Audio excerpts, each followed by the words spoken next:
investigasyon kung sino ang nagsaksak sa maling plug. Dito pa rin sa Tamang Hinala. Punta na sa piratecom.ph dahil may chance ulit kayong mabigyan ng pabuya. Kanina, isang katropay na ang napili via randomizer na mabibigyan ng 4,000 pesos. Malalaman mo kung ikaw ang napili maya-maya. Ngayon naman, 4,000 pesos ulit ang reward sa isang katropay naman. Tamang Hinala. Kaya heto na ang susunod na tanong para sa 4,000 pesos. Sa cross-examination, sino ang masasabihang showbiz ang sagot? Iggy Boy, Young JV, Regine, Nikki. Painalo ang may tamang hinala. Kaya naman, vote na mga katropay. Kaya nyo to. Oo, pwede nyo rin panoorin. Sa ngayon ba, eto, may feeling na kayo kung sino ang medyo may pagka-showbiz sa kanilang apat? Sumagot na sa tanong yung tipong pinapaganda niya ang pagsasalita para maging maganda yung tingin sa kanya. Kung meron naman kayong mga katropay, pindutin nyo na agad-agad yan. Pero pwede rin naman kayong mag-abang sa mga mangyayari sa cross-examination. Dahil kapag meron kayong tamang hinala at napindot nyo ang tamang sagot, maaaring ikaw na ang lucky katropay na mapipili via randomizer na mananalo ng 4,000 pesos. Diba? So, panoorin nyo muna. Last minute na kayong pumindo. At isasarado natin ang tanong bago i-reveal ang correct answer habang nagaganap ang cross-examination. Kaya may oras pa kayong mag-isip at mag-imbestiga. Sino kaya ang magigisa sa cross-examination? Panoorin nga natin to.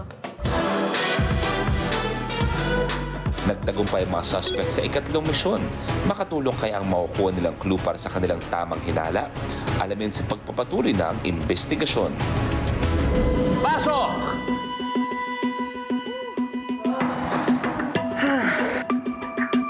Hoy! Welcome back! Unang-una papalakpakan ko kayong apat dahil ang gagaling ninyo. Congratulations dahil nakuha niyo ang pangatlong clue na makakatulong sa atin makatuntong kung sino nga ba ang gumawa ng kalokohan sa saksakan na yan. Pero itutuloy natin kung ano nga ba to mula sa ating informant. Hindi nyo pa rin nahuhuli yung salarin? Nako, bigay na ang mga ebidensya ha. Pasensya na, medyo aburido na kasi baka kung sino pang susunod niyang saksakin. Pero ito ang pinakamalupit. Nakita ko ang isang picture sa cellphone niya. Hindi ko mawari kung bakit niya pinicturean yan. Ako, paki-imbestiga nga kung anong makikita niyo dyan.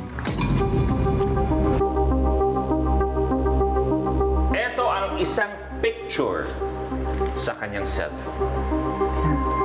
At marahil nag-uusap-usap kayo kanina, nakuha nyo. Ano ba na mga napag-usapan, Nikki?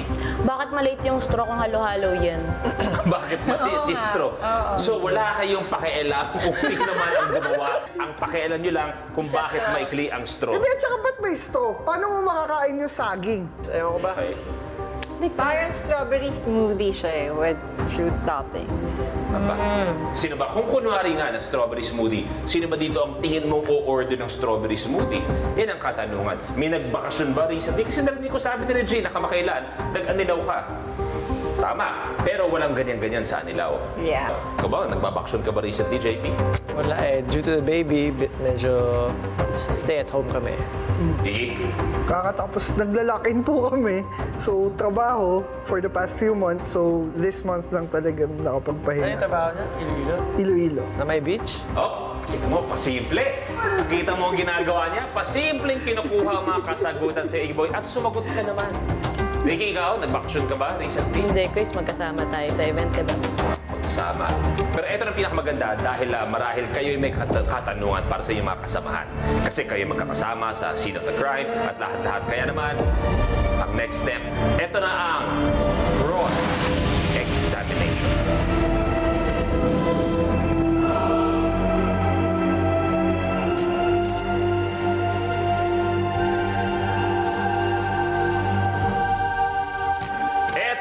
Oras kung saan kung kayo ay may katanungan sa inyong kapwa-suspect, sana maitanong nyo na. Dahil sabi ko nga, malapit na natin malaman kung sino nga ba talaga ang nagsaksak ng 110 sa 220. Iggy Boy, pwede ka na mo po. Sige po. Bigat ng paa. Kanina pa JV, may ako. katanungan ka ba para sa suspect at iyong kaibigan? Sabi mo kanina, walang beach doon sa Iloilo, no? I mean, kasi lahat ng location namin doon sa Iloilo, more on action siya. So, nandun kami sa... Ang nagdagat lang doon yung character ni Jake. Pero labas kami doon kasi mahirap nga kami. Laki kami sa hirap doon. So, kaya ko i-defend yun na ganun nga. Yung pinupuntahan namin the location is hindi dagat. Parang masyado defensive, tapos parang mali naman siya. Plus, asthma. So, baka siya nga. At madaldal, baka may tinatago siya. Regine, may tanong ka ba para kay Iggy? Pansin ko lang kasi sa kanya, lahat tinadaan niya sa biro eh. Siguro para ma-divert yung ano namin. Hindi kasi nagpapatawa pa nga lang ako. Marami nang nagkakagusto pa sa akin. Paano pa kaya pag nagseryoso ako? Kaya nga nagsiseryoso na ako ngayon kasi may asawa na ako eh. Hindi na pwede maging pilyo. Hindi na Tama. pwede. So, Tama. yun ba yung way mo para itago sa amin na ikaw talaga yung salarin? Talaga, seryoso ba? Baka lang para lang may masabi. Kasi sa totoo lang, wala namang ibang ebidensya na nagtuturo sa akin eh. Sadyang ganito lang talaga ako. Depende sa inyo kung paano nyo i-interpret. Pero ako kasi, gusto ko lang kasi, isa lang ang pangarap ko simula nung bata ako, magpasaya ng tao. Regardless ko ano man. So, yun lang talaga Basta ako. magpasaya. Nikki, may katanungan ka ba para kay Iggy? Wala sana eh, kaya lang ang showbiz ng sagot eh. Na-experience ko rin kasi mag-lock-in before. Tapos meron naman time na parang pwede kayo like sumegway ng gala. Hindi naman kayo naggala. Doon lang sa city, which is walang So, ang dagat. sinasabi niyo ba, kaya medyo pinupush niyo ang punto na yon dahil umalis sila, nag-Iron Heart sila. So, mas siya ang may potential makapunta sa mga ganyang lugar. Parang ngayon na lang sa akin nag-sink in. Ewan ko sa kanila. Eto na lang, ang tatanungin ko. Fine, okay. Puti ba yung buhangin sa dagat ng Iloilo? Hindi ko alam. Hindi ko rin alam. Sabay-sabay natin po ng Iloilo. Mag-Iloilo tayo ngayon. Hindi ko alam eh. Hindi ko rin alam. O, bibigyan ka ng chance. Meron ka bang final statement sa kanila? Ang gusto ko lang sabihin sa inyo is, naiintindihan ko naman na may ganyang kayo naiisip sa akin, pero I assure you na wala. Hindi ako yon. And sana mahanap natin kung sino talaga ang nagsaksa kasi napakabigat na problema niyan. Mabigat yung binitawang salita. I assure you. Diba? I assure you na hindi siya yun. Salamat. Iba't balik ka na bumalik. JV, ikaw naman pumuesto dito. Buhay naman ikaw, Iggy. May katanungan ka ba para kay JV? Actually, nung unang lumabas yung violin, si JV ang una kong naisip. Pero bigla akong naisip na professional basketball player siya. So, imposibleng may asthma siya. Ang tanong ko lang, usually, ilan ang playing minutes mo kapag naglalaro ka sa basketball? Ayan. Magaling si Iggy Boy, no? Magaling ka, bro. Kita mo ba? Paano yung ginamit lahat ng mga ebidensya? Magaling. Panagdadaro ka daw, kadalasan. Ilan ang playing minutes mo? 10 minutes to 15 the most. Kapag mas mababa ang playing minutes mo, ibig sabihin may binabantayan sa kondisyon mo. So yung 10 to 15 minutes na playing time na sinabi niya, okay sa akin yun kasi ibig sabihin healthy yung lungs niya, kaya niya maglaro ng sunod-sunod ng hindi hinihingan. Regine? Question. Kailan ka dumating sa Pilipinas from the States? From Iloilo kasi ako, Iloilo, born and raised. Tapos, in and out lang ako ng country. Pero hindi talaga ako tumira sa States, hindi talaga ako...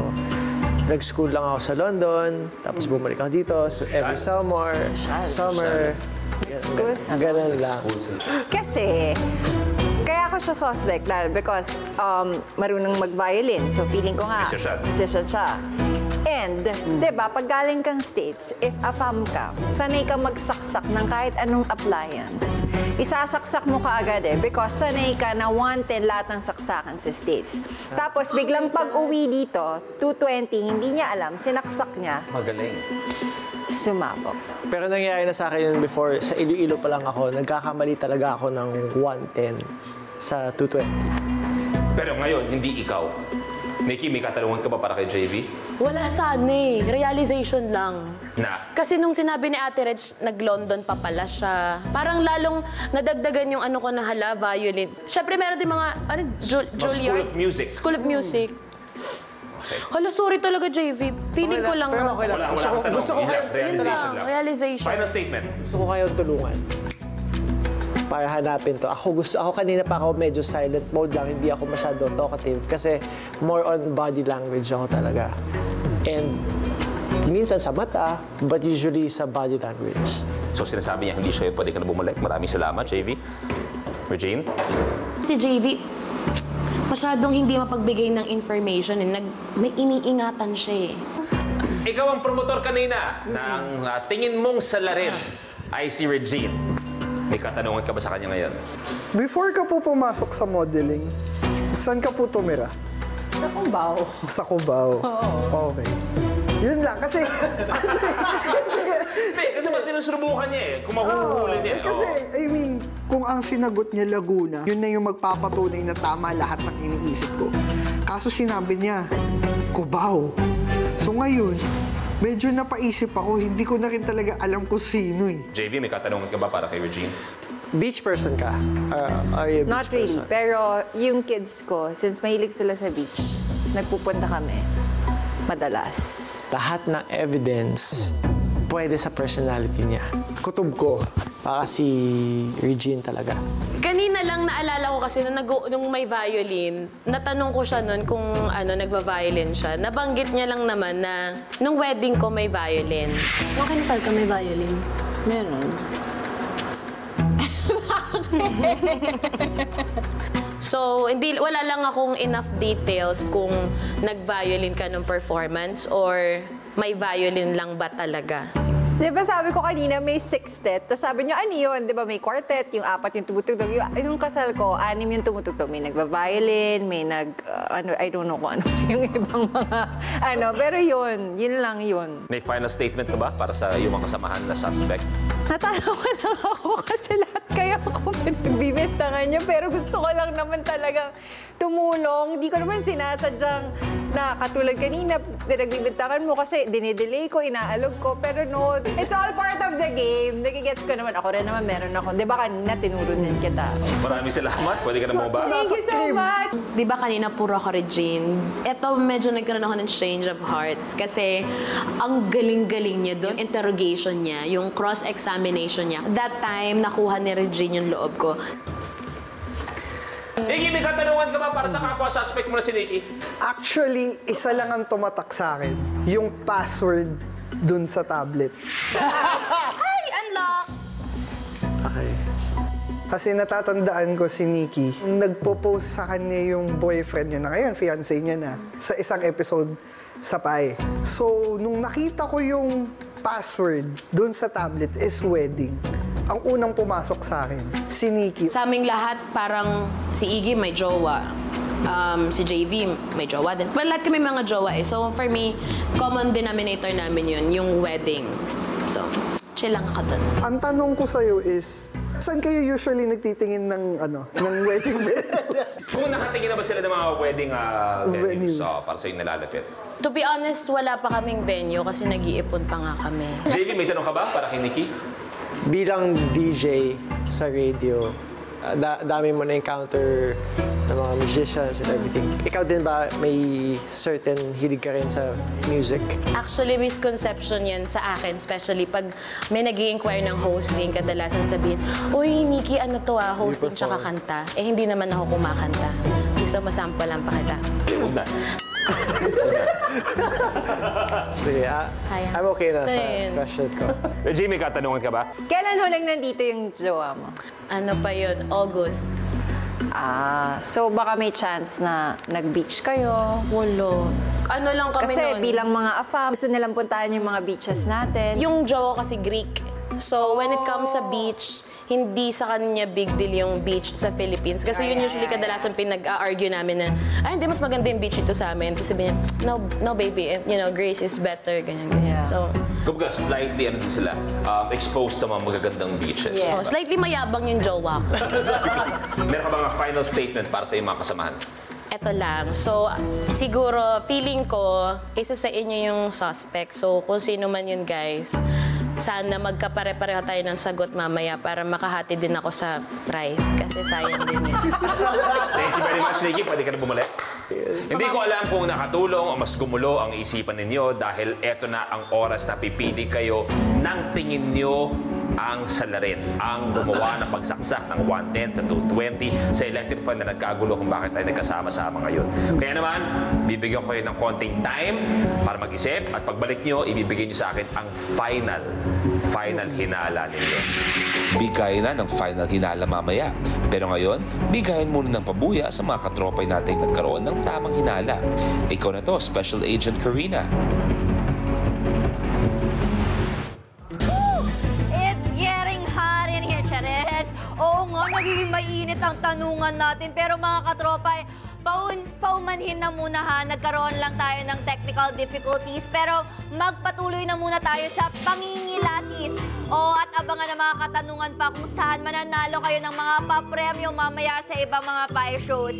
I-reveal na natin kung tama ba ang inyong hinala. Again, ang tanong sa cross-examination, sino ang sinabihang showbiz ang mga sagot? At ang tamang sagot sa ating tanong ay... si Igaboy Flores! Si Kuya Igs na showbizan sa sagot sina Ate Nikki kay Kuya Iggy Boy. Pero siya nga ba ang salarin o hindi kaya, alam niyo yun, para-paraan lang ito ni Nikki para madiin si Iggy at maalis yung atensyon sa kanya. Naku, malapit na natin niya malaman. Eto nga si Iggy Boy kasi para sa akin, mukha lang siyang intense na tao at saka talented siya. Kaya pwedeng siya rin ang nagbabayolin. Pero pwedeng technique niya lang yun. Si Young JV naman ay mukhang may tinatago kasi tahimik, bihira sumagot. Si Ate Regine, super chill, pero pwedeng gusto niya lang talagang ituro siya ng iba para maturo niya ng mag-isa yun sa larin. Pero pasok kasi sa kanya lahat ng mga clues.